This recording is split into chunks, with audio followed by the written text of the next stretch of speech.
वो मंत्री बुद्धि का है कि उससे बुद्धि सीधी हो जाएगी, सीधे सीधे कामों में रुचि होगी और उल्टे कामों में नहीं होगी।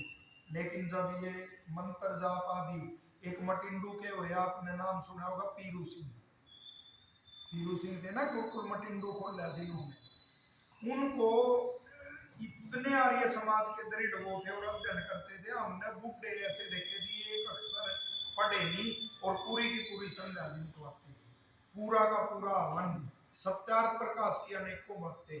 वो पीरू सिंह जी का बताया, एक बार पहुंच गए कहीं और वो बोले भाई पंडित नहीं आया, कि जो आना था और जिसने हवन कराना था बोले मेरा, और वो हवन कराया। आजकल तो ऐसा हो रहा है जी, विदेश में है ना, हमारे पिताजी चले गए, यहीं तो रहे वो डॉक्टर पिंटू, आप जानते हैं सारे, विदेश में चले गए तो एक हरियाणा का था, खूब पैसे कमा रहा है वो, तो पिताजी बोले उसको रे क्या करया करे, किस तरह क्या, बोला जी हवन करया करूँ, और बोले ये विवाह वाह ना, वो उनके कपड़े मंगा लिया, करोड़े तो आए 50,000 के और यहाँ दे दिए लाख के, और बोला इन्हें घुमा लाओ, यहाँ घुमाने हो ना भारत में, बोले उनने के पीछे उनने न घुमा लाओ, बोले हवन करे जानता है कुछ मंत्र, बोले ना, बोले और कैसे करे, बोला लक्ष्मी चंद की रागनी पढ़ा, बोले इन्हें क्या पता। तो ये विद्या के अभाव में है ना जी, सत्य घटना है वास्तव में, विद्या के अभाव में ये और वो सारे का सारा उल्टा काम, तो कोई जानता ही नहीं क्या गायत्री मंत्र है, क्या हवन के मंत्र है, और वो सारा का सारा। ऋषि दयानंद जी ने कहा जब क्षत्रिय अनपढ़ हुए, धर्म के बारे में उन्होंने जानना छोड़ दिया, तो जैसे भी उनको बहकाया ना, उसी बात को मानते चले गए, और वास्तविक धर्म से जब बड़े अलग हो गए, फिर इन बच्चों को और उनको पता ही नहीं लगा। आजकल कितना ही हमारे पास भी आओ ना बच्चे, 6 पाठ हो गए जी, 6 या 7, उनने सारा साल मास्टर भी कुत्ते पिट्टे जा, और वो यज्ञ नहीं उठते। ऐसी इस देश की बुद्धि होगी। वरना ऋषि दयानंद जी ने सत्यार्थ प्रकाश में लिखा, माता पिता जब बच्चा स्कूल में जावे, स्कूल तो थे नहीं, गुरुकुल में जावे, तो माता पिता का करते हुए उसको गायत्री मंत्र सिखा देगा। फिर अध्यापक के पास जावे, तो अध्यापक का करते हुए है कि उसके 3 भाग बना के गायत्री मंत्र के टुकड़ों में उसको अर्थ सिखा देवे, और अर्थ सिखा के उसका योगी लोग जैसे ध्यान लगाते हैं ऐसे उसका ध्यान लगवावे। फिर उसकी बुद्धि क्यों नहीं होगी, क्यों नहीं में पाठ आदि याद होंगे, क्यों नहीं सत्य में ब्रह्मचर्य में और उसकी बुद्धि और वो चलेगी।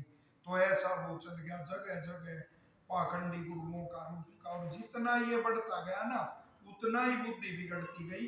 तो ये मंत्र जो देखो ऋषियों ने हवन चलाया, और हवन से पहले ये मंत्र 8 मंत्र जो मैंने अभी बोले, ये 8 मंत्र उन्होंने दे दिए कि बचे रहेंगे, ईश्वर की भक्ति बची रहेगी।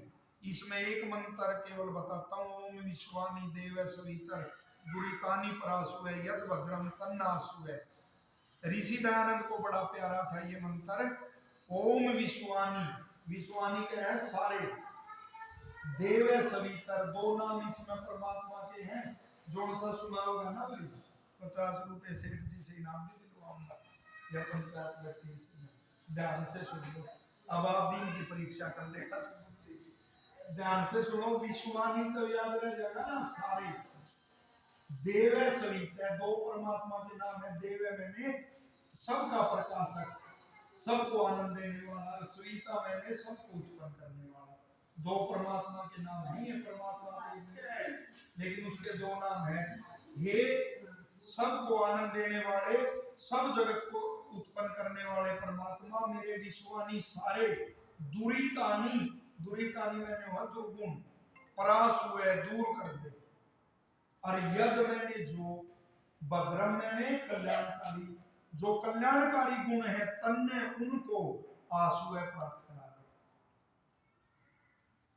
परासुए और आसुए, परासुए मैंने दूर कर दे, रासुए मैंने प्राप्त करा दे। बता दो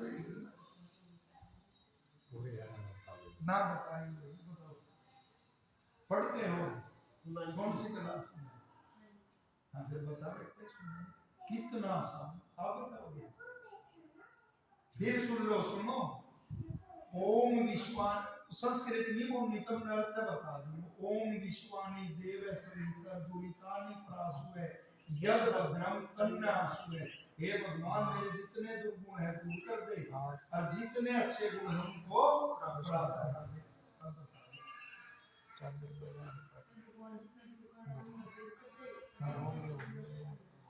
शाबाश, में प्राप्त करा दे। इस तरह देखो जी, बैठ के जो ईश्वर का ध्यान और वो करेगा तो उसमें तो यही गुण होंगे, दुर्गुण दूर होंगे और गुणों की उसने प्राप्ति होगी। तो ऋषियों ने ये कहा 24 मिनट बैठ के भी जो ऐसे ध्यान और वो लगाओगा तो उसका निश्चित तौर पर आत्मा उन्नत होता चला जाएगा, अच्छे अच्छे गुण उसमें आएंगे और समाज में सुख होगा। और ऋषि दयानंद बड़े दुखी होकर एक बात लिखते थे कि समाज में जब धर्मात्मा आदमियों की संख्या ज्यादा होगी तो समाज में सुख बढ़ेगा और अधर्मात्मा आदमियों की संख्या ज्यादा होगी तो दुख बढ़ेगा। और एक वो लिखते हैं आर्य बीवी ने पुस्तक, उसकी अंतिम लाइन में ये लिखते हैं कि हे परमात्मा, सब मनुष्य दुष्ट स्वभाव को छोड़ के और अच्छा स्वभाव ग्रहण करें और आप मेरी ये प्रार्थना जरूर पूरी करें। ऋषि दयानंद जी लिख रहे हैं। लेकिन जब से ये चला ना जी, ये माता ही बैठी हुई, जब से ये चला गुरु ये कहने लगे, इस बात से भी ऋषि दयानंद जी बड़े दुखी होते थे जब ये गुरु ये कहने लगे कि मेरे चरण छुए मेरा मंत्र लो और जो पाप कर रखे हैं मैं खत्म। तो ऋषि दयानंद जी कहते थे जरूर हो जाएंगे भाई पाप खत्म, यदि एक बात हो जाए तो कि किसी ने शराब पी रखी है और वो गुरु के चरण छू ले तो नशा उसकी बजाय किसका हो जा, गुरु का नशा हो जाए तो समझ लो उसके पाप उसमें चले गए ना। तो जो किया है ना, जो शरीर तक किया है शरीर में भोगना पड़ेगा, जो वाणी तक किया है वाणी से भोगना पड़ेगा और जो मन से किया है मन से भोगना पड़ेगा। एक कथा सुनाते थे कि एक किसान ने एक गुरु कर लिया, गुरु बना लिया किसान ने, तो उसकी घरवाली बोली कि ये गुरु और कर लिया तने, पहले अन्न कम हुआ था इस तो और देनी पड़ेगी ये गठड़ी। तो किसान बोला पागल है तू, बड़ा बोली है तू, इसमें भी एक रहस्य है। बोली क्या रहस्य है?